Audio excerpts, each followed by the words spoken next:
Welcome back to another Box Score Geek show. I'm your host, Dre Alvarez. You can find me on Twitter as Nerd Numbers, and with me, as always, is my producer, voice of God, man of many hats, and yet to have a fourth nickname, but it's coming, Brian Foster. You can find on Twitter as Box Score Brian. Say hey, Brian. Just call me the man of few hats. I know that'll confuse things with one of the other ones, but Many hats and man of few hats. Exactly. Right. I would say, for those of us who are on audio only, maybe won't be able to see this, but if you are on video, Dre, you have way more hats than me right now. Oh yeah. So I, as I told Brian pre-show, this is a dead giveaway. And there were times back in the early time of the Box Score Geek show, Brian, where I wouldn't like comb my hair, and my hair is crazy. And I'm now seeing that in my son. My son has crazy hair. It just goes in the family. If I don't wet it down and comb it regularly, and I normally shower at night, and so I get crazy bedhead. I really need a haircut, and so today I just came in and I said, you know what, F it, and put on a hat. Sporting the Milwaukee Brewers. I think they're doing stuff in the offseason. I don't know. Baseball's weird. All right, but we are here to talk about basketball, and oh boy, there's a lot to discuss. We got it's an interesting way of phrasing it, a blockbuster trade deadline trade. So we're going to have to talk about Blake Griffin. Sale of 538. This is going to be interesting. I haven't looked into this, Brian. I will have to worry about autoplay ads, clicking on the link that you put on. We're going to talk about the XFL some more. We talked about that last week. We're going to give you some economics theory, and then, of course, we're going to talk about Legalized tanking starring Tyreke Evans and Nikola Mirotic. We have even more. Oh, this is such a huge script, Brian. Let's just get into it. I'm wasting time on the intro. All right, so Blake Griffin was traded. You actually put in the script, hooray. This is fascinating for a variety of reasons. Now, regardless of what we think, and we'll get to that in a second, the Los Angeles Clippers, when Steve Ballmer acquired them, were in a fantastic spot. They had Chris Paul, they had Blake Griffin, they had DeAndre Jordan.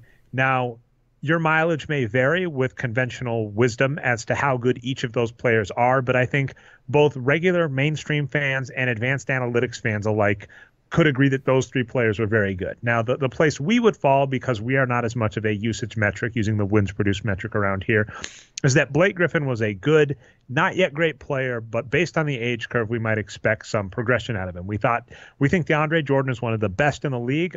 We've kind of brought this up.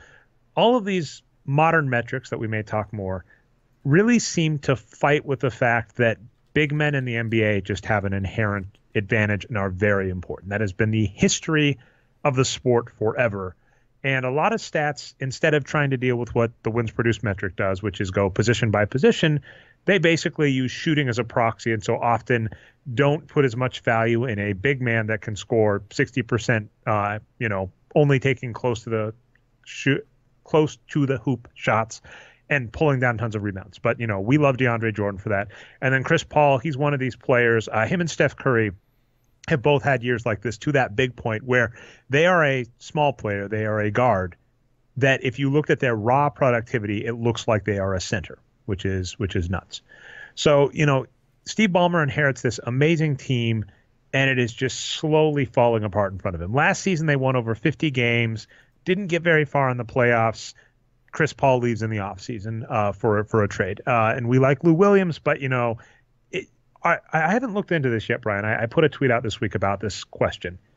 I don't think there has been a star player in their prime or close to their prime. So like Shaquille O'Neal would be an example. Shaquille O'Neal, when he was traded from the Lakers to the Heat, I would argue he's just about done, right? I think he gives the Heat 2.5. I think he gives them two great seasons, one decent season, one good playoff run, if I recall. It's some combination of that. Or it might have been one great season, one good playoff run, and then he's done.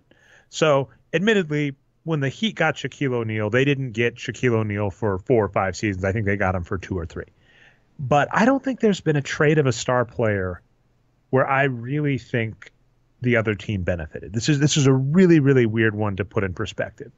Where, I mean, like, for instance, Grant Hill was traded, but he was injured, never the same.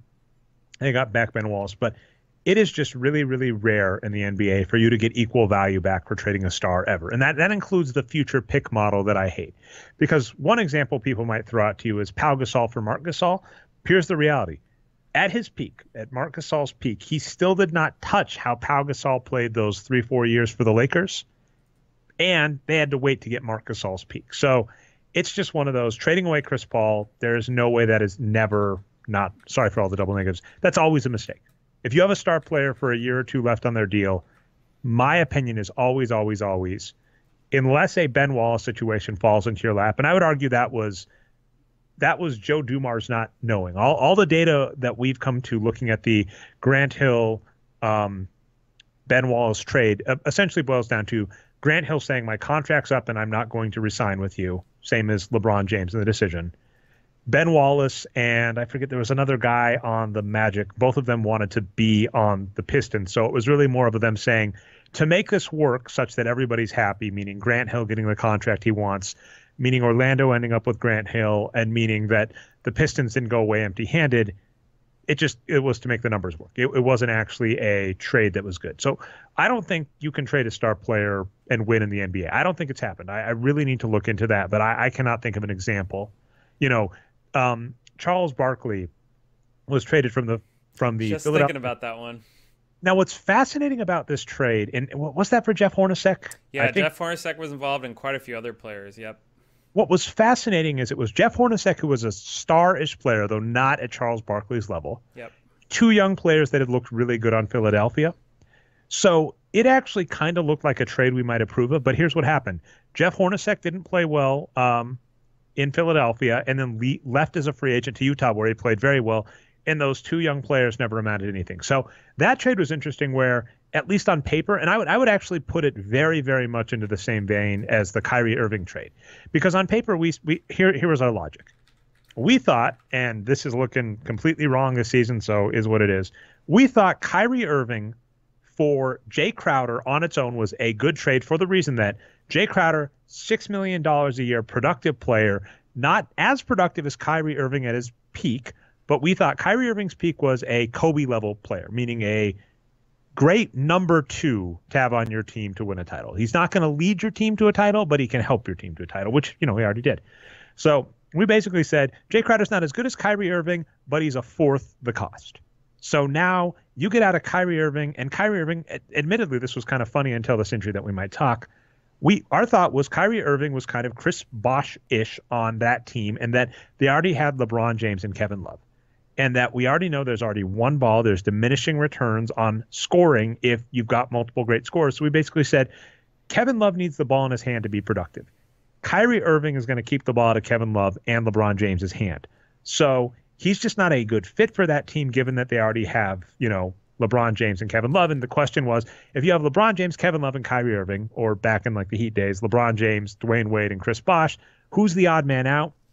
And in both cases, I'd agree. It's Chris Bosh. He's just not as good as those other two in their prime. It's Kyrie Irving. He's not as good as those other two were.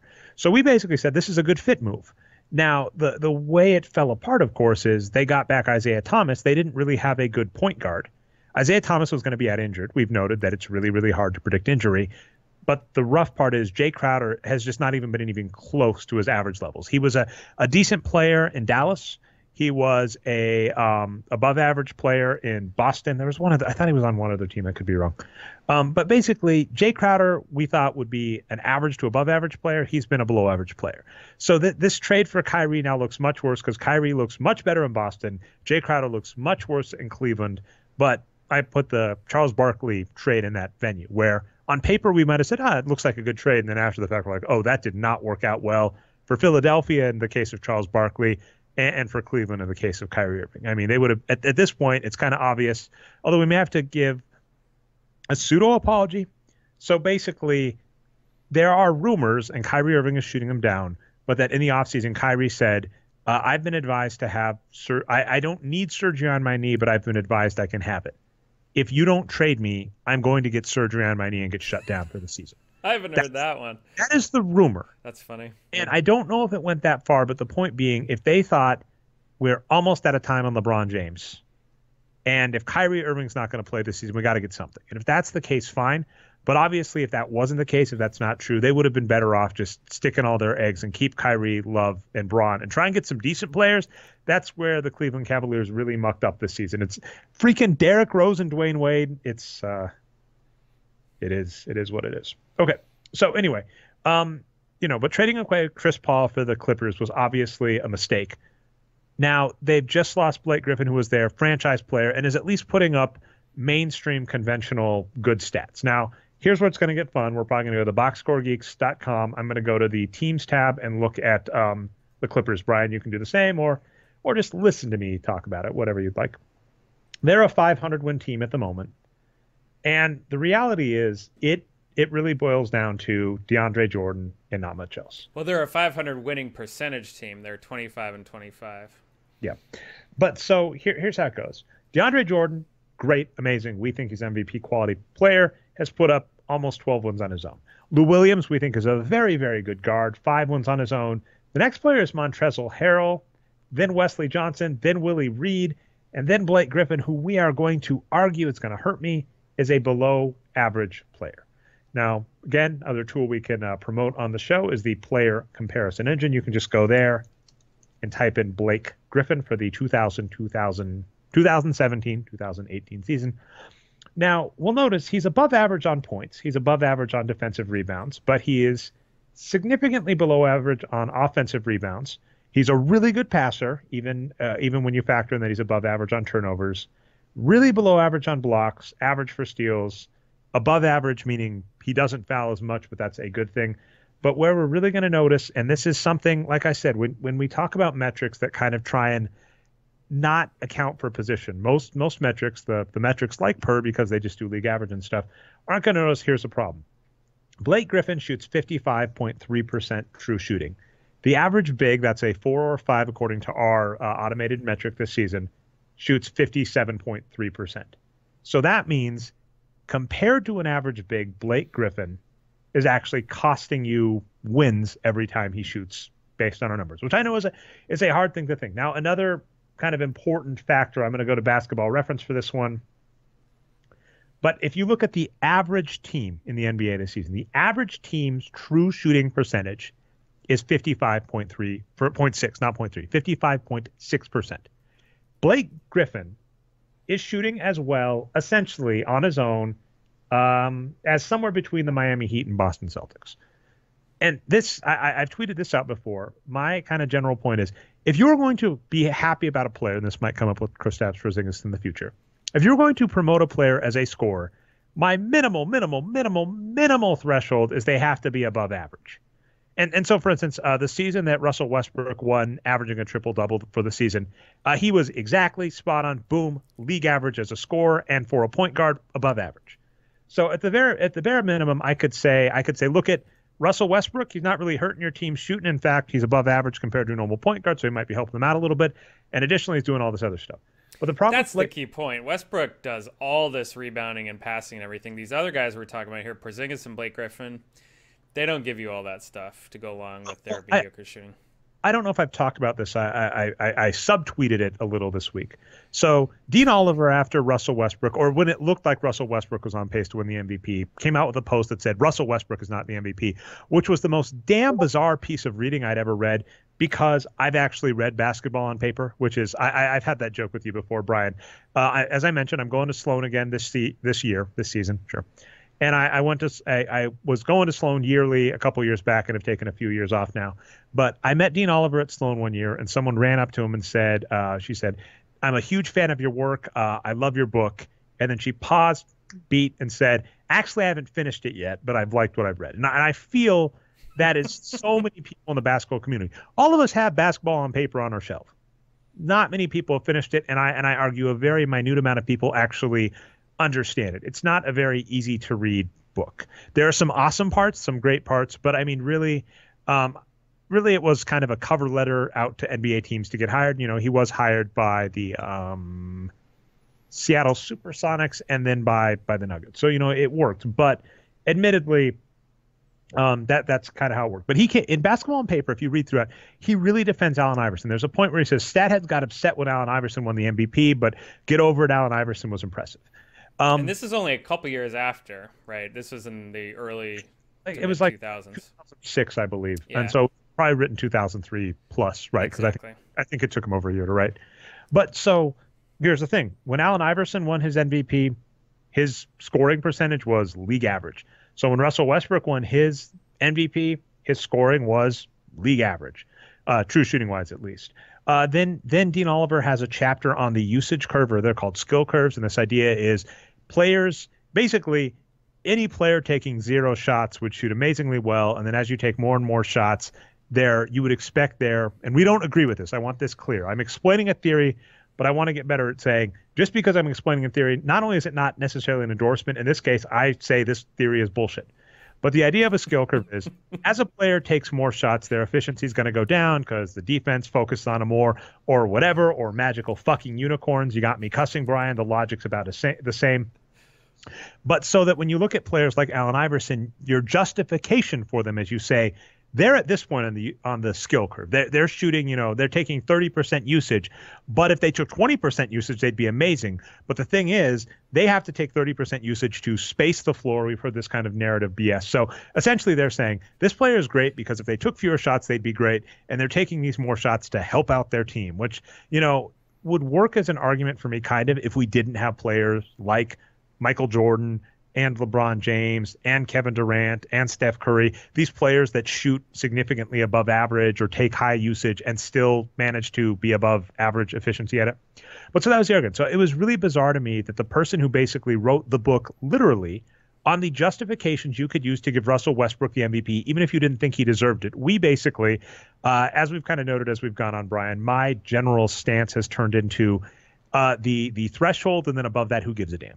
So essentially, if we look at last season just for fun, so if you go to the players tab at Box Score Geeks, I like I was, try and help the people along in their cars, Brian, because that's how I usually listen to podcasts. I'm like, pretend you're at the Box Score Geeks show. But if you go last year and sort by wins produced, it would appear that I cannot type, Brian. Maybe I can type. But Russell Westbrook ranked, according to us, 5th in the league in wins produced total, and I don't know, probably top 10 in terms of per minute efficiency. I can tell you that. Okay, so anyway, essentially, he was about 10th, roughly, yeah. If you sort by minute floor. Yeah, so if you do a 500-minute floor, and then for us, by the way, we would say MVP 500. No, you'd probably need a minute floor of 1,500 to 2,000 minutes. He's exactly 10th. Okay, so but to that point, I could probably say put a production floor of about 15. So, I probably let Whiteside and maybe Chris Paul sneak in last season because they're close to that. And then I say, you know what? Any of Rudy Gobert, DeAndre Jordan, James Harden, Jimmy Butler, Russell Westbrook, Giannis Antetokounmpo, Kawhi Leonard, Dwight Howard, or Hassan Whiteside, they can be my MVP. And I believe it was like Russell Westbrook, James Harden, Kawhi, Giannis last season. So we had literally no complaints. But so just kind of going back to the weird Dean Oliver, even if we didn't think he had the numbers, there is a book that justifies Russell Westbrook's high usage kind of play that was written that would explain why he's a legit MVP. And so it was really weird to see Dean Oliver come out against it, is what it is. But so Blake Griffin, I don't know how I'm going to get myself back to Blake Griffin on that. So anyway, Blake Griffin trade, kind of, same kind of point where actually that is why, right? So he's kind of a conventional wisdom star, despite the fact that we're arguing he's below average at scoring. He's below average at rebounding for a big. He's below average at blocking. Essentially, he does one thing okay this season, which is defensive rebounding and passing, which are both useful skills, but he doesn't do everything else well. And that's I always call it the Brian magnitude test. If you're going to focus on what he does well, you also have to look at what he doesn't do well. And when you put together the whole package, he's a below average big. Now, he does have what I call like the DeMarcus Cousins, the LaMarcus Aldridge, Carmelo Anthony even kind of point. When he has played at his peak, there was a playoffs a few years back where the Los Angeles Clippers kind of just proved the same point that we saw take down the Golden State Warriors. Enough bad luck in the playoffs can cost you. So they had this playoffs where they started out hot. I believe it was against Portland, and boom, Chris Paul goes down, and boom, Blake Griffin goes down, and it's over, right? And so Portland, they might have run the table, but it was close. I mean, yeah, Portland wiped them out after that. Yeah, so I mean, it just boils down to kind of some bad luck, and so that's our point on Blake Griffin. His ceiling has looked great, but he has just not stayed healthy enough, and this was the exact same point I've been making about Joel Embiid, who still doesn't play back-to-backs. It is really weird to get optimistic about a player that doesn't look 100% coming back from injury, and you're just hoping they're going to be healthy going on out. So in terms of the Blake Griffin trade, the full let's see. So it was what Blake Griffin for Tobias Harris, Boban. Who else? I think there was a draft pick in there. Trying to get the full thing. So I'm Zach Lowe. You're my boy, Zach Lowe. Okay, so here's oh god, autoplay might happen, Brian. So We'll cancel the show if it does. We'll just go off the air. All right. Well, I don't have it in front of me, but basically it boils down to like Tobias Harris. Was it Avery Bradley? It was like two or three. Yeah, it was Avery Bradley. Tobias Harris, Avery Bradley, Boban Marjanovic. I think that's how you say his name. I think a pick, and then they included Willie Reed. Here's what gets interesting. Willie Reed, we think, is actually a really good player. We think he's playing. This is a weird way of phrasing it. Star level, but in reserve minutes. And our general thought on that is if a player plays really great in limited minutes, there's not really a reason not to just give them more minutes. But the issue we have with Willie Reed is he's going to a team with Andre Drummond. They already have a center. And we think that Blake Griffin thus far is below average, and we don't know if he's going to come back to his top levels. So from the Pistons' point of view, and this is, I think, you mentioned Ben Gulker had a status. He did, yeah. I can show it right now. And he said, my balanced take, the Pistons got better, but marginally better at the cost of all financial flexibility for the next half decade. Like 47-win roster with little room to improve. And so he's kind of right there, where Blake Griffin, I think, might be a marginal improvement above Tobias Harris. But he is expensive. He's making so LeBron expensive for like the next 4 years. And, this was a panic move by the Clippers after they lost Chris Paul. And one of my favorite takes, Brian, I was laughing so hard about this, is I saw some articles saying that this is showing how the Clippers are trying to put themselves in position to court LeBron James, which is not going to happen. Because how on earth do you court a franchise player saying, we would like you to be our franchise player? Now, the last guy who was our franchise player, I didn't realize this. I've heard this kind of internet rumor. I believe it's true. But while they were courting Blake Griffin to stay on the team, don't forget, this is a team that allegedly had to lock DeAndre Jordan in his house to convince him not to leave to another team. And so anyway, the Clippers with Blake Griffin, while they were courting him, have you seen the movie? Is it Love and Basketball? It's this. Oh no, He Got Game with Spike Lee. Yes, that's a Jesus Shuttlesworth one, right? Ray yes, Allen. Do you remember? There's Jesus Shuttleworth is visiting all these schools. John Turturro is a coach, and he comes in and he does this insane halftime-ish show with like the big monitor showing things, and he's like yelling about how Jesus is going to save them and all this stuff, and it's just this really over-the-top presentation to convince Ray Allen, Jesus Shuttleworth, to come play for whatever college it is. I think it's supposed to be the equivalent of Kentucky or Duke, right? The really big name school that has the amazing coach that has a bunch of stuff. They basically kind of did that with Blake Griffin. I guess they raised his jersey into the rafters in a pitch to fake keep him. Retirement ceremony. I read that as well. So you're trying to tell me that you're going to go up to LeBron James and say, your career is already marred by people mad at your loyalty to Cleveland. Want to come play for us? By the way, we lied to our last franchise player. He didn't even last a season after the ink was dry, and we told him we'd retire his jersey here. So the basic takeaway on the Blake Griffin trade is Blake Griffin has a high ceiling. This is a really risky move. It would never happen in the box score geeks front office. This was kind of this really harkens back to like the DeMarcus Cousins to the Pelicans trade. Yeah. Where I said, I don't want to give DeMarcus Cousins a max contract or a 4-year deal or a 5-year deal. But DeMarcus Cousins at a 1.5-year deal on a team that's on the cusp of the playoffs, hell yeah. And by the way, it looked like it was working out. I mean, the Pelicans probably don't make the playoffs, but they're still in the hunt, and they still have Anthony Davis. We'll get to them more in a second. That was a fantastic trade. But if you had told me the Pelicans had to pay $20 million to DeMarcus Cousins for 4 seasons, I go, what the hell are you thinking? So that's the position the Pistons are in. Now, what's interesting, I believe Stan Van Gundy is similar to what Doc Rivers was. I believe Doc Rivers is no longer this, but there was a point when Doc Rivers was basically both GM and coach. That's right. And I believe Stan Van Gundy currently is GM and coach of the Pistons.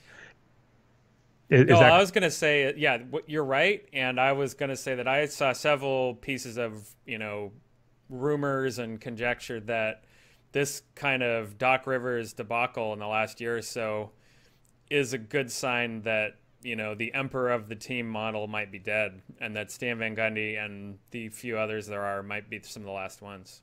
Well, admittedly, I would argue you need a good emperor. I mean, there has been such a, it always gets us political, Brian. I got to keep us political because I got to say how I hate Trump every season, every show. There was a very real freaking conflict of interest with Doc Rivers, which was his son, Austin Rivers. Austin Rivers has not deserved a single contract he has signed with the Clippers, and they insist on paying him, and playing him. And it's his team now, Dre. It's like Austin Rivers' team.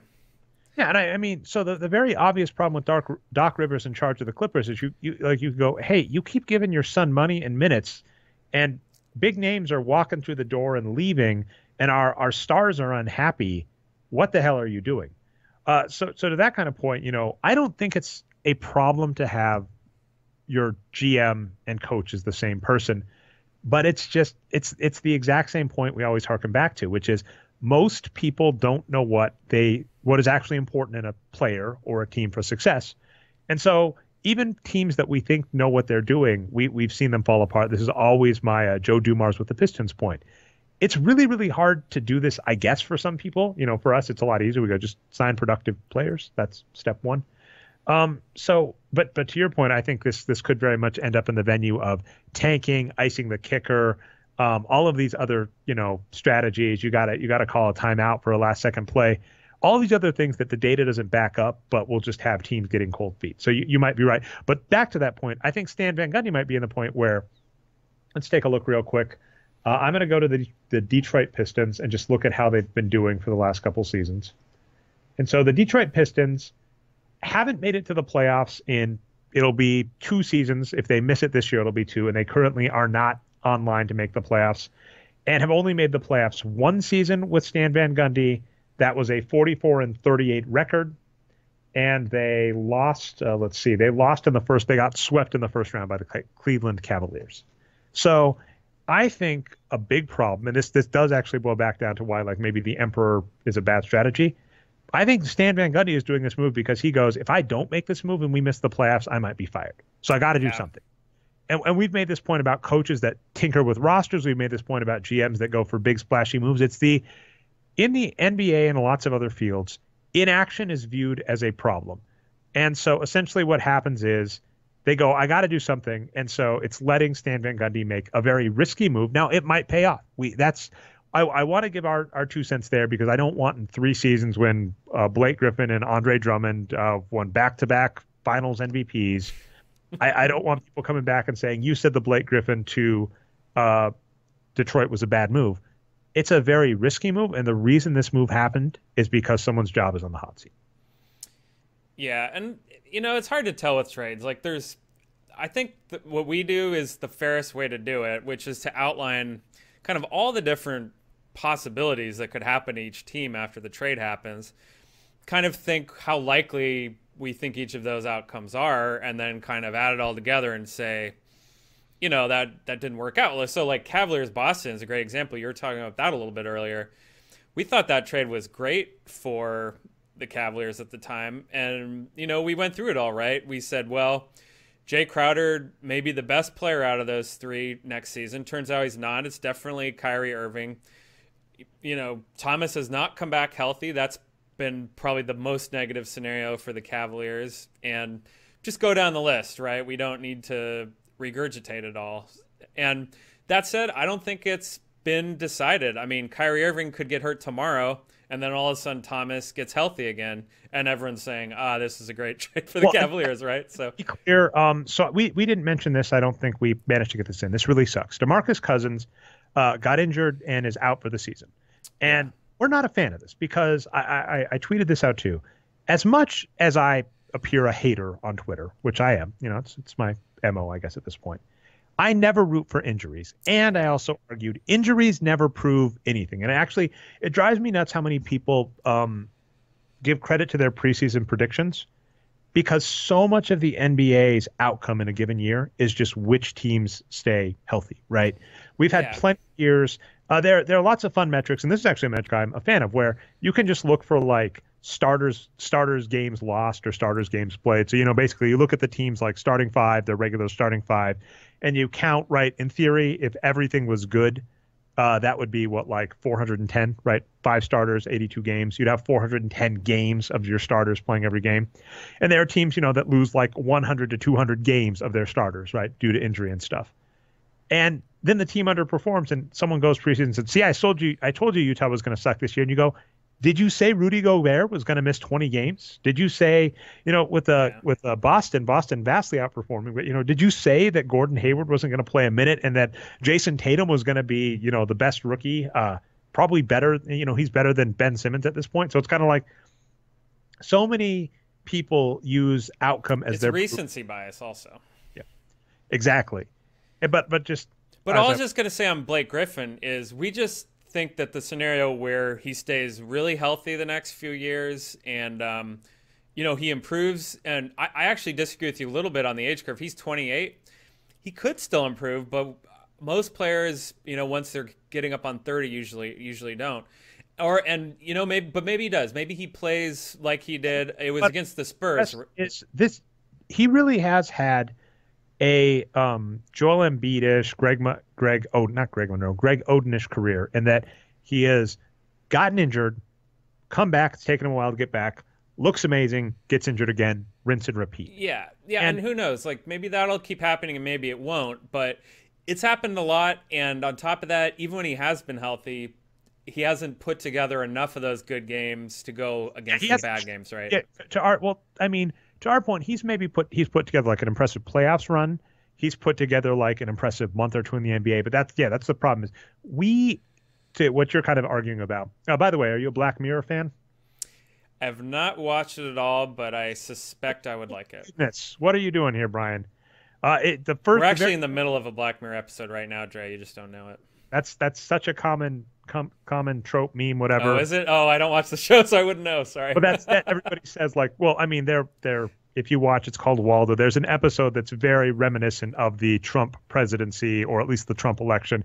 And it was written 3 years. It came out, not written. It came out 3 years before the 2016 election. So that's crazy. But anyway, you're talking about all of these different outcomes. And so basically you're saying what we're both agreeing on, which is we don't think Blake Griffin, based on how things have gone, is going to string together a good, complete regular season and playoffs for the Pistons in the next 4 years. It's not a very likely outcome. And then here's the key part, his salary. His salary is so big that there's just too many unknowns.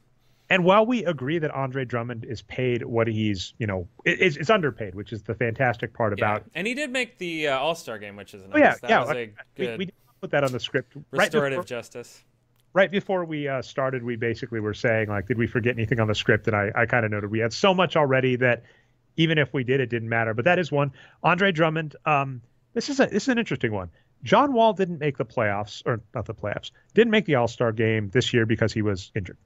But he was voted to it either by the coaches or whatever. And what ended up happening, though, is people are noting this year he doesn't really deserve the All-Star game. His performance this year doesn't really justify it. And we'd probably agree. Now, I never got around to doing this, Brian. It's one of the million of projects that I just did not get around to. And we'll talk a little bit more about that in a second, maybe. But basically, I could make the argument if I was going to automate a method the geek way, right? This actually, Chris Ye asked me this as a favor, and I never wrote this article. But like, who would the wins produced group think should be in the All-Star game based on their production up until that? I was thinking the right maneuver is actually go back to last season right after either All-Star voting locks or after the All-Star game, right? Pick one of those two thresholds, right? Right after the All-Star break or right after people aren't allowed to vote. Look at their production to end the 2017 season. Then look at their production up until voting locks in the 2018 season. And then look at that body of work.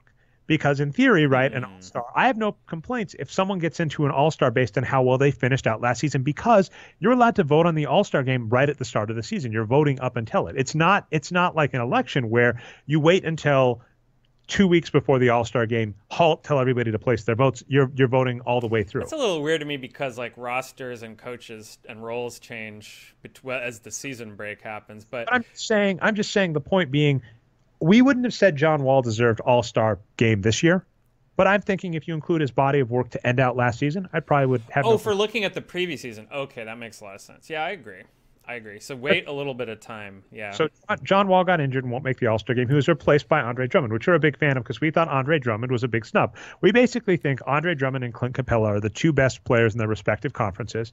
Now, Clint Capella gets into an interesting category, and like I've heard. Wait, are you segueing to All-Stars now? I'm gonna get back to Andre Drummond, but okay, go ahead. But so the point being, like, I could give Clint Capella, he doesn't play more than 30 minutes a game, conditioning, etc. I could see maybe making the argument going, well, if you're going to talk MVP or All-Star caliber, it really should be a player. James Harden plays most of the minutes. There's no real excuse for Drummond. Actually, this is a nice. We were talking about this pre-show, or at least on Twitter during the week. So I brought up two players a lot, and I think they're important, and I might actually write this article. If you look at Bill Russell, and you look at how the heck am I dropping his name? Bill Walton. Chamberlain? Oh, Bill Walton. No, okay. No, Will Chamberlain would be amazing in any year. But if you look at Bill Russell and Bill Walton, these players would be role players in the modern NBA. And one point I made about this is, if you look at Bill Walton's Portland Trail Blazers, if you look at how many minutes per game he had to play, and then the pace of play. Actually, this was about Kareem, but if you look at Bill Walton back when he won his MVP, he scored under 20 points. He missed like 30 games. He's not getting MVP in the modern NBA. I actually was wrong. Yeah, he actually played like modern NBA minutes. That's the funny part. He actually played 33.3 minutes the year he won MVP. Admittedly, though, he did that on a team with a pace of 104.2. The top pace teams in the NBA are like 100 now. So basically, he made MVP in a much different era. And then like Bill Russell averaged 15 points a game like during his peak, but he did it in a much faster era, playing many more minutes a game. So like in the modern NBA, Bill Russell would average he would be like DeAndre Jordan. He'd average like 10 points and 15 rebounds a game. No one would say he was MVP. So that's like Andre Drummond's problem, right? People just don't think he doesn't score. Just the point is, Andre Drummond we think is great. We think he's underpaid, but he's getting $25 million a year. So the Pistons have locked up 60% of their cap between Andre Drummond and Blake Griffin for the next 4 or 5 years. They're going to need to luck into a good player to keep that going. And to Ben Golker's, they've traded away some of their younger good players now. So we will just have to see what happens. We're not betting on it, but we're rooting for it. That's a fun way. We have that a lot, don't we? Where I'm like, sure. I put money on it, but it's Kyrie Irving doing great in Boston. Would not have put money on it, did not put money on it, but I'm really excited to see it happen. Okay. So my last, sorry, I did have one more thing on that. Almost done. I almost got through it. So the tanking side, you were talking about that as well. So I liked your point on Detroit that basically Stan Van Gundy is desperate. He's got to do something. Maybe he's feeling the heat, the pressure, whatever. Not the Miami Heat. So he's got to make a deal. Look at what's happening on the Clippers side. That's even more interesting to me. So Steve Ballmer buys the team a few years ago after that huge debacle with Sterling, right? Don Sterling, the previous owner. God, I just realized that there's a couple of guys named Donald that have not done us very well in the last few years. But anyway, so Donald Duck, though, he's fine. So he bought the team for some record number. I don't know if you remember it off the top of your head. Was it a $1.5 billion or $2 billion? Over $1 billion, yeah. Over $1 billion. And to put that in perspective, even when the Warriors sold a few years before that, it was like $450 million. So, he probably still got a really good deal, but whatever. He paid a lot of money, right? And then he decides to side with Doc Rivers over Chris Paul in this debate. And that was the beginning of the end for the team, right? And it looks like he's going to continue to do that. So, and then what is the reporting that the Clippers are doing after this is they are going to tank. So Chris Paul is gone. They didn't have any leverage there, but they screwed up a year or two before by deteriorating. It is so, I've mentioned this a lot. I get so incensed that, on the one side we have owners, and we've kind of noted this in CBAs, the collective bargaining agreements, the owners always kick the players' asses. That just happens every time. Now, I'm really interested. It's Patricia. What's her last name? She's going to be at Sloan. I'm very excited about this. You're talking about the new head of the players union, right? Yes. It's not Patricia. It's I'm forgetting it too, though. Yeah, this is on the tip of my tongue. I think they actually Michelle Roberts, right? Michelle Roberts. How did I Patricia? Oh, I'm thinking something else. Okay, but Michelle Roberts. Michelle Roberts seems to be in a great spot, saying a lot of stuff. So I'm really excited to see what the next CBA comes. And it wasn't that bad this time around, right? It was better than last time for the players. Well, I'm talking like major. I think they agreed to some stuff, but it's just like, yeah, what the NBA, the owners, they're savvy business people. They should beat a bunch of essentially people with 1 or 2 years of college that have devoted their life. Some of them are teenagers. Well, they're not. I mean, that's one of the issues. Well, I guess you're right, like 19. Yeah. But one of the big issues is right. College kids aren't allowed to negotiate for themselves at the table at any part of this. So, but anyway, these owners, right, are like, well, what the hell was I supposed to do? Kevin Garnett said he didn't want to play here anymore, and you go, you guys have repeatedly changed the rules to be on your side in negotiation, where you can look them in the eye and say, you will lose $10 million, $20 million, $30 million. The way like the max kind of the franchise player in the NBA, because they do essentially have that tag, works is you can have a 5-year deal making, I think, 10% more than you could elsewhere, which means you're leaving like a $20 to $30 million year on the table. And like, for instance, in Derrick Rose's case, that extra year was huge because he was never going to make that money again. His value was finished after that.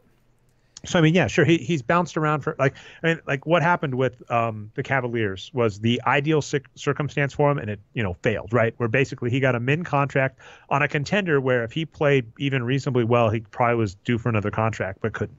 So that extra year was worth $30 million, $25 to $30 million to Derrick Rose. They can look him in the eye and say, you are leaving $10 million a year on the table. You're leaving $30 million on the table. Go ahead and try. Go ahead and try and out negotiate me. It's not going to happen. But they don't. And so it always amuses me when like owners that are supposed to be these savvy business people basically go, I had to do it. I had to do it. It's like, well, why didn't you take them to the table and laugh and basically see what they do? It's like, it's so amazing how all of these people, these entrepreneurs that end up owning NBA teams, that will sell you books with I'm not saying they do specifically. I'm just saying this is very cliche. That might sell books like I had to risk it all. And it's it makes me gag so much when I see stuff like this. I think someone was making fun of Elon Musk for this. I've seen people make fun of like Steve Jobs and others where they're like, this person had to risk it all. And you're like, or like Bill Gates is my favorite example. It's like Bill Gates was born into a rich family, went to private schools that had computers when we were talking about this. There's a Jeff Bezos meme like this week as well. Oh yeah, that was Jeff Bezos where Jeff Bezos was like, remember this rough part. And they're like, give me an effing break. Borrowed money from his parents to start his business, all that stuff. Yeah. And even some of the like, there was I forget the movie. It was about a mop, and it starred, how am I dropping her name? Jennifer Lawrence. It's like about Mop Lady. The movie should have been called Mop Lady, and it tries to sell this underdog story about this single working mom who has an idea for a mop, and she wants to sell it to like QVC and all of the struggles and hardships and whatever she goes through. And like the real world story is like her father like owned a plant that he let her work in and like lent her by the end $300,000 for her dream. So like all of these stories of like, you gotta, when you go up on stage and you tell people you gotta risk it all. You just you can't be scared. You gotta risk it all. And you go, you got a $300,000 loan, and if it failed, you were fine. Like there's a difference between motivational speaking and like actual business operations. Yeah. That's all. Yeah. If you made people review, so that's what I'm saying is like when we're saying he had no leverage with Chris Paul, that's bullshit, because all of the rules. Oh, that was all about that comment? I was just about to say that they did have leverage. I was just about to say that. So I cut you off to agree with you to give. Yes, you did. So it's like he said, I didn't really have any leverage with Paul. It's like you had his bird rights. That is worth like. I've never met anybody that had basically like $40 million worth of value to me that I then had to tell no to. So. Right, and I'm just saying that because that's a disclaimer. People will say, well, at least they got some value for it in the end of the trade. And they did, right? But the real problem there is what you're saying. Like Steve Ballmer, I'm sure he did a great job at Microsoft. Maybe he didn't, I don't know. But that was a really successful company. He made a lot of money, right? But like you always say, when these owners come to the NBA and think that they can use that experience from another business, they don't always succeed in the NBA, right? And we've seen it time and time again. Sacramento Kings are a great example. Talk about Vivek Ranadive saying we're going to run this thing like a tech company, having it not work so much. there's that same narrative with the Warriors, and it's like, well, they're both tech guys, but one succeeded, one didn't. It probably has nothing to do with them being tech guys or not. I forget the owner, but the Orlando Magic, the Dallas Mavericks, the Sacramento Kings, the Los Angeles Clippers, and the Golden State Warriors, right? These are all teams that are currently run by a tech titan, right? Yeah. The owner. And now, obviously, the Mavericks have had success in the past, but currently, you know, of those teams, only one of them is even on pace to make the playoffs, and that's the Warriors. And what is fascinating to the Warriors from my perspective, and we talk this a lot, when they bought the team had Steph Curry on it, right? So they had nothing to do with that. And additionally, both Andre Iguodala and Kevin Durant forced their way into the team. And what? Yes. Their two titles, who are their two finals MVPs? Yep. Andre Iguodala, Kevin Durant.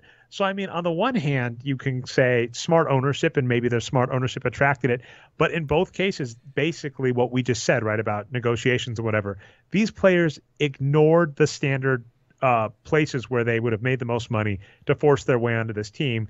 And, you know, that actually falls a lot into the entrepreneur model of success, which is you can sell me hard work and sacrifice and got to risk it. And the real variable that no one likes to admit but is true is right place, right time, and luck. So, I mean, and that's all the end of my point here is that, you know, big tech guy Steve Ballmer, who he's kind of an endearing guy. Like I maybe I'll root for him. I don't know. He's so rich, maybe I won't. But he has developers, yeah. He has a nice, you know, positive attitude. But he got sold a bill of goods by Doc Rivers, and he believed Doc Rivers over Chris Paul initially, and now he's believing Doc Rivers. Well, it's time to tank. Like tanking's gonna get us back up to the top. Whereas when he bought the team, they were like one kind of solid player away from really making a championship run.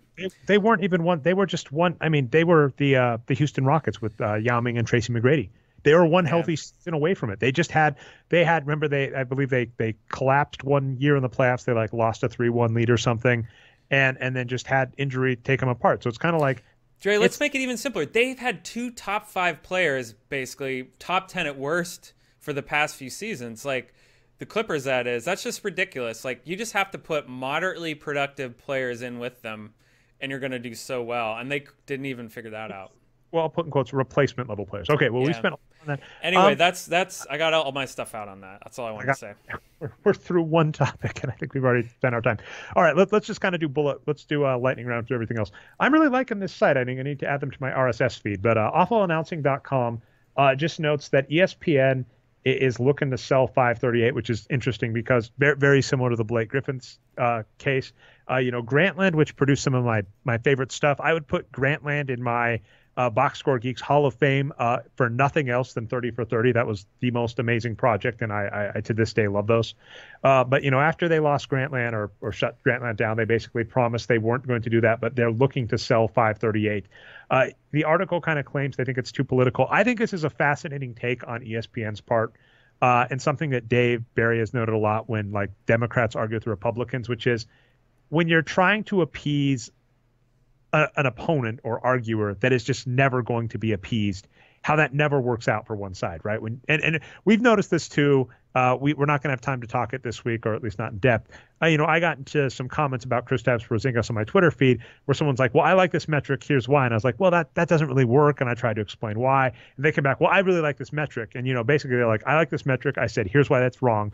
They said, well, I still like it. And I said, well, that's still wrong. They said, well, okay. And it's kind of like, you're just never there are times when you're never going to appease a group of people. And if you keep trying, you're basically going to piss off the people that like you.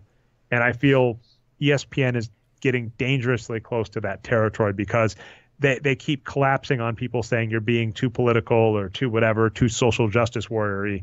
And I don't think that base is ever going to be happy with ESPN. But yet ESPN is letting itself get hurt. Now, that being said, it's a funny one where I could see both sides.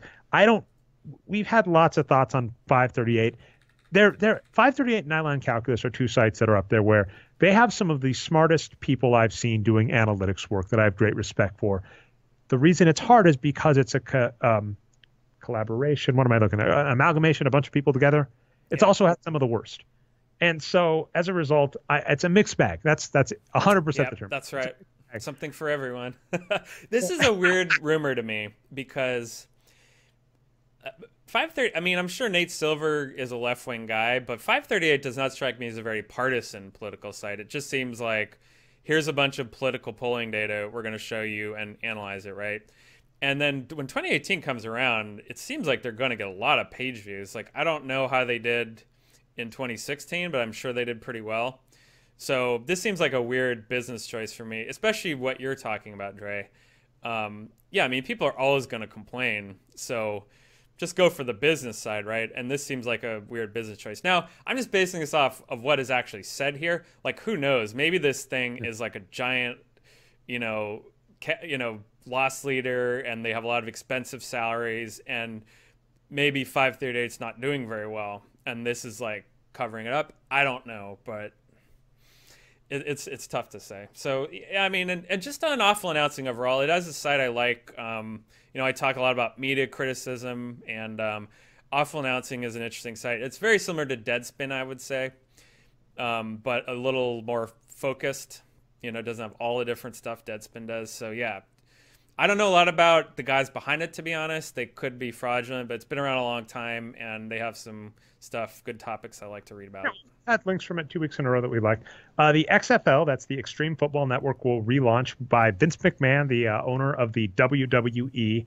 Arturo Galletti basically noted that it's a fantastic tax shelter, and we've said this about all sports, right?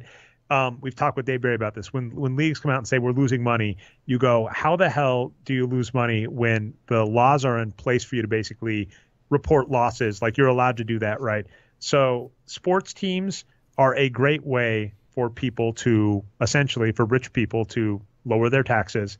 They can still make money. I'm depressed by how much I think this could work. And I think we said that before, because there is a base, NASCAR, for as much flack as the right gets or whatever. And, the right used to really seem to love football until, some of the actors in football basically said they didn't like being mistreated. And there will be nothing more ironic to me. Actually, not nothing more ironic. It will be very ironic to me, so let's not be hyperbolic. It'll be very ironic to me if next season the NFL has the national anthem and doesn't let the athletes out onto the field during the national anthem. Just to clarify, that will mean that the NFL, if they do this, because Roger Goodell has already said he might look into this in the offseason, the NFL will lock their black athletes essentially in the basement, because that's how football stadiums work. Will lock their black athletes, primarily black athletes, in the basement of the stadium while an anthem proclaiming the land of the free, that if you get past the first verse has very racist extra verses. You made the joke, we're in a Black Mirror episode. We're in something, because like, If I submitted that short story to E.J. Fisher for a publication, he'd just be like, "Come on, dude, this is too on." This lazy writing. He's like, "Do better." So, the United States, we next year we may be the nation that stands up that stands up under a fascist leader to say, "Land of the free," while we lock 10% of our population underneath the stadium and then make them hurt themselves for our pleasure. Let me read Arturo's tweet about the tax breaks here. Well, first, I agree with you there. That's definitely true. He just has a very charming way of writing, so I liked what he said here. He said, if XFL operating cost is about $8 million a year per franchise, and they get a franchise value in the MLS range, $300 million. MLS is doing pretty well, by the way, and this seems like a fair thing for him to pick out. That's my editorial in there. Okay, let me continue reading. The RDA tax break covers all the operating costs for your discerning billionaire for almost a decade. So discerning billionaires line up for the XFL. Arturo's other tweet about it that I liked is that he said, basically Vince, that being Vince McMahon, owner of WWE, Vince is creating live sports content which he can bundle with his broadcast deal and his network. All he has to do is make it a summer league and have a data feed for gambling and fantasy to take players 18 and up, and it should work. So we haven't talked about this as much. We briefly brought up the idea that the NBA is looking to get into, if legalized gambling happens, basically adding 1% to every 1% rake to every bet that takes place. So basically the key point there, and this is really fascinating. I hadn't realized this. A lot of the lobbyists that work to get DFS legalized in the United States, or at least maintain its legality, are now working for the NBA doing this stuff. So that's fascinating. Yeah, of course, because it's the same people in Congress they need to lobby, right? The same committee chairs and everything. So it makes perfect sense. So the United States is full speed ahead to legalize gambling. That's where we're going, at least at the current rate.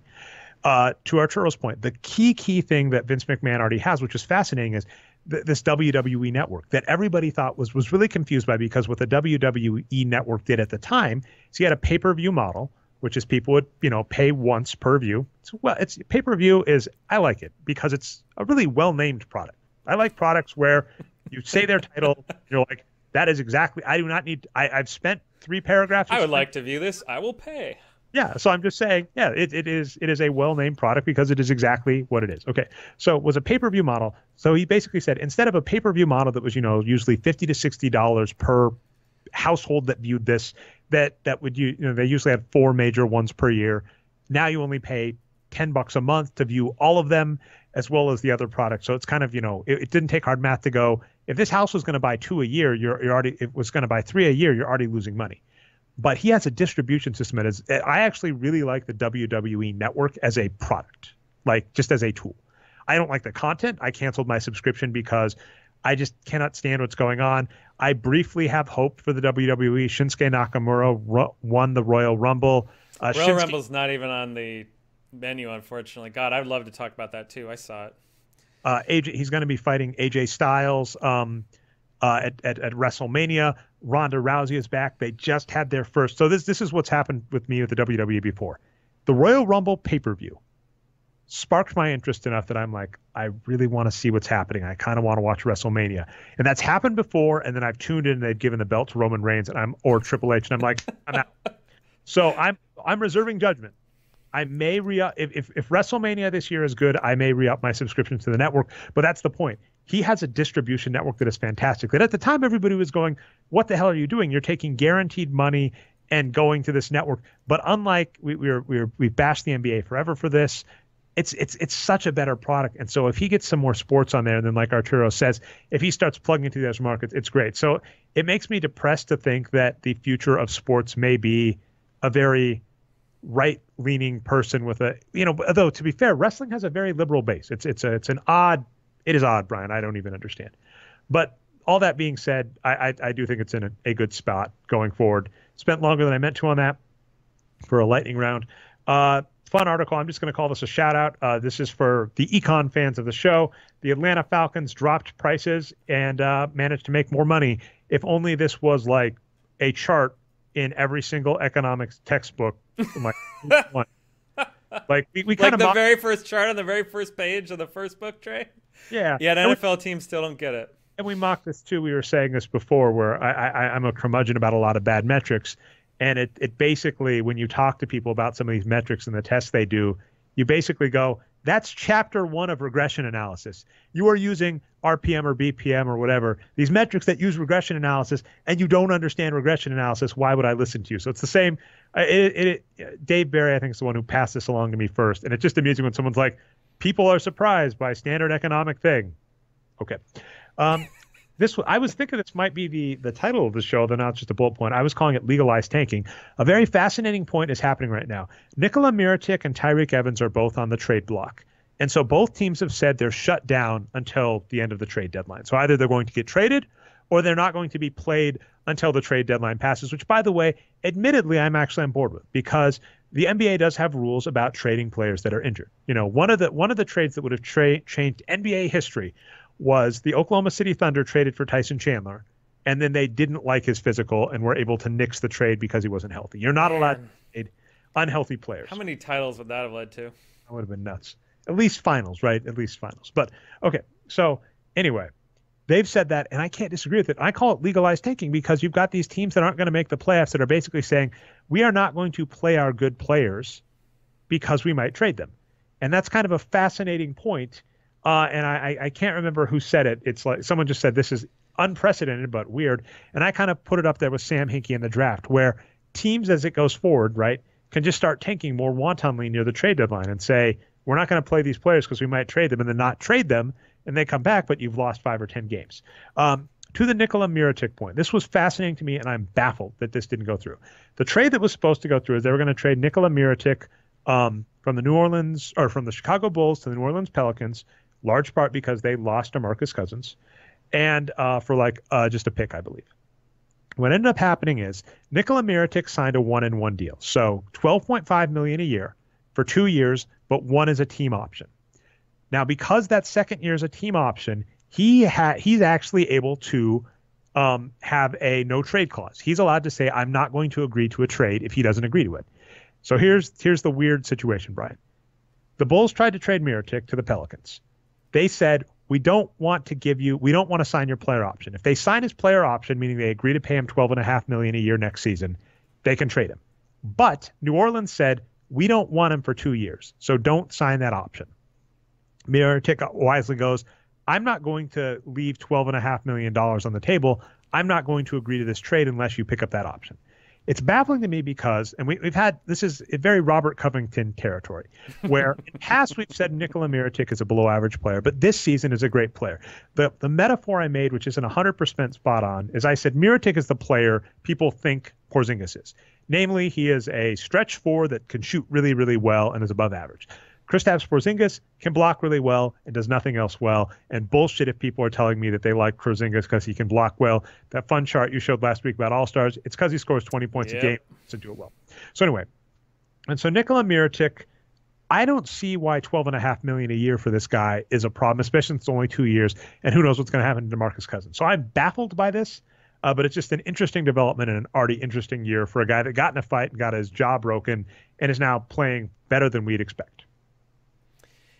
Yeah, and I don't know if you remember what the exact trade was. Do you remember who was getting the draft pick? Was it Chicago? No, Chicago trades Mirotic to the Pelicans. The Pelicans give them a draft pick, but the Pelicans have to pick up. I think it was Omer Asik too. It was Asik. Yeah, that's not a problem. I mean, it's just really weird. In my opinion, the Bulls are likely. Compare this to selling Jordan Bell's pick, by the way. How much more money they have to take on? How many Jordan Bells they could have had? If they would have done that, right? If they had traded Mirotic, then basically we could have looked down and said, you gave away. Mirotic might have kept, and who knows, it might still happen. Mirotic might have kept the Pelicans in the playoffs. Don't forget they let Rondo go. Rondo signed with the Pelicans. I would have loved to see Rondo and Mirotic help the Pelicans to the playoffs. Jimmy Butler help the Warriors to the playoffs. Jordan Bell be the All-Star, or not All-Star, be the Advanced Analytics Rookie of the Year. Well, Chicago got like 4th pick in the draft and wasted it on somebody who's never going to be good. More on this point. Like I said, I just compared him to Porzingis. Going to give a shout out to Dave Barry, who wrote an article at Forbes.com that just basically says the New York Knicks are stuck in a pattern where they just keep overplaying unproductive players. First it was Stephen Marbury, then it was Carmelo Anthony, now it's Kristaps Porzingis. Not a surprise, I kind of got into a fight with Porzingis fans. And he's just not good. I mean, he blocks well and might be a good rim defender, but it's very interesting to me that you're going to credit someone for being good at rim defense and blocking on defense, but ignore the fact that they don't rebound or steal worth a damn. It's just the same cycle the Knicks have been stuck in. You overpay for an unproductive score and you don't do well. The Knicks have won a grand total of 7 playoff games in the last decade.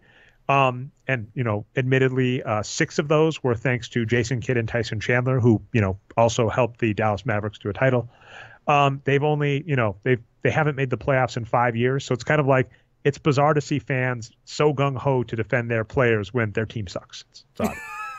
That is so harsh, but it's true. And here's one thing. I'll temper Porzingis a little by saying he's been not too bad for his age. He's been kind of mediocre to below average. And for someone that young, to show some good skills like he's been doing and produce something, that's not bad. The problem is that's just kind of an interesting player that you wouldn't mind having. He's not an all-star or franchise player yet. Nowhere close. So it's just about calibrating exactly what we think his value should be right now based on his body of work. I'm going to at least get this on air because this is an article I've been struggling with and I haven't been able to get out. Oh.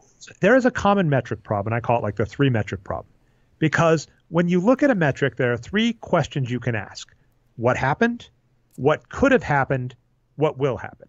I got into an argument with someone on Twitter. He brought up a Neil Payne study based on a Dan Rosenbaum study, which, by the way, you know what study I'm talking about. This study is crap. This is not how you do things. Where they're trying to look at how well a descriptive stat, such as the wins produced metric, predicts the future, which is not how you would test that. Again, we were talking about like page 1 of regression analysis. That's not how you use it. But anyway, the questions you have when you see a player is you go, What happened? And that's what the wins produce stats and what we talk about here all the time. Kristaps Porzingis has not been a good player. Kristaps Porzingis in the NBA currently, based on his numbers, is not a good player. And I've had people say, well, if he does this, like we had Art Rondeau on and said he has some very simple tweaks that he has to make to his game to become a good scorer. So Kristaps Porzingis could be good. That's what a lot of people have, potential, right? So when we say this is what a player is, they go, yeah, but they could be this. That's a different question. You might have different metrics, right? And when they do get there, that's when you can value them more highly. But I'm saying there are stats, like expected points per shot, or you coaches that could say, here's what they're doing. But that's a different question. And in the final, what will they do? We're saying Kristaps Porzingis is not, according to us, an all-star. Does that mean he will never be an all-star? No. So the problem I find with metrics is we come in and we say, this is what happened. And people come in and go, but this is what could have happened, or this is what will happen. And we go, that's fine, but that's a different metric. That's a different discussion. And I find a lot of the angst in metrics comes about from that, because we'll say this player is below average. They go, well, if they're played as a center, they're really a small forward. If they were played as a small forward, they'd be above average. And we go, we can't control what the coach does. Or they go, are you kidding? You really think that, Tyson Chandler is better than Dirk Nowitzki? Or let's do more contemporary. Like Tyson Chandler is better than, I think this is probably true one year. Like Tyson Chandler is better than Kevin Durant. Kevin Durant's going to be a star. That was true, right? But you're like, yeah, true. But right now that is not the case. So I find a lot of times that's where a lot of the discussion falls apart in metrics. And I think a problem is a lot of people don't understand that if you want to do those other scenarios, what could happen, what will happen, it's a different set of metrics and a different set of tools, and people don't use them. It makes me sad. Kevin Love's hurt. Is Cleveland going to make the playoffs? I mean, they probably will. They're 4 games above 500. But Kevin Love's out for a while. That team is looking in trouble. I don't think LeBron makes it to the finals again based on how things are going. Yeah, that's all I got. I don't know. I don't watch the Cavaliers as much as some people. Obviously, I don't have the eye test to back it up, but I think they'll be okay. Like, they could still do some damage in the playoffs.